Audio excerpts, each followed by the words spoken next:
Bismillahirrahmanirrahim. Assalamu alaikum. We are now on excerpt number 61, where we shall be discussing chapter number 54 of the book Kamaluddin with Tamaamun Ni'mah, which you can see right in front of me, whose author is the most famous Shaykh As-Sadooq alayhi rahmah.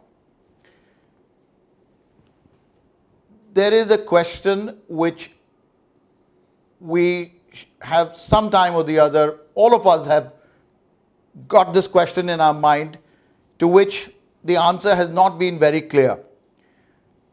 The author has attempted to answer the question in this particular chapter, and the question is that did it ever come across our minds as to why Imam Ali alayhi salam, being the most powerful person of his time, he did not destroy his enemies? Interesting question, and as I move along, I would also like to get to know the answer with you, and I hope everybody watching and listening learns this answer and passes it on to the next generation. Let us see what the author has to speak about this. In this chapter, he has elaborated further on the discussion on the longevity of Imam Mahdi alayhi salam by bringing further examples from history about people who had long lives. The author narrates about a person, Abdullah bin Qalaba, during the reign of Muawiyah, who was the son of Abu Sufyan. Abdullah came across a city, and while searching for his lost camel, he says that the city had pillars of emerald and ruby.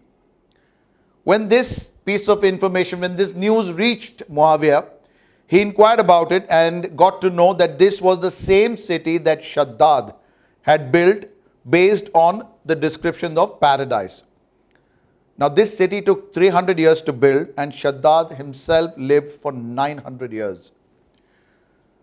Thereafter, the author, Shaykh As-Sadooq alayhi rahmah, enlists various people who had a long life. We have categorized this list based on the range of age as follows. So between 100 to 200 years, as mentioned in the traditions, there were 18 people. Between 200 to 300 years, there were 12 people. Between 300 to 600 years, there were 6. Between 700 to 1,000 years, there were 2 people. And a person who lived for more than 1,000 years, there was 1 person. Now this exhaustive list of around 40, the author comments that if it was possible for people to have long life in the previous nations, then why do people not accept the long life of Imam Mahdi alayhi salam? He also states that the above narrations of people with long life do not form the basis for us Shias actually to accept the long life of Imam Mahdi alayhi salam, because we already have authentic traditions from the holy Aimma alayhimus salam regarding the long life of our awaited Imam Mahdi alayhi salam. The author also brings a tradition which mentions the reason for Amirul Mu'mineen alayhi salam not destroying his enemies completely. That's the question we had asked at the beginning of this episode. Why did he not destroy his enemies completely? And one of the causes was for the prolonged occultation. This has been paraphrased in this summary for the sake of brevity. So a person asked Imam Ja'far As-Sadiq alayhi salam as to why Imam Ali alayhi salam, in spite of being powerful, did not overpower, destroy or subdue his enemies. To that the Imam alayhi salam replied that the believers were placed in the loins of the infidels and disbelievers. Imam Ali alayhi salam could not kill them till their birth took place. Now it is for the same reason that the reappearance of Imam Mahdi alayhi salam will not take place till the birth of all believers take place from the loins of infidels and disbelievers. Once this happens, Imam Mahdi alayhi salam will subdue them and eliminate his enemies. This chapter completes the discussion on the longevity of Imam Mahdi alayhi salam.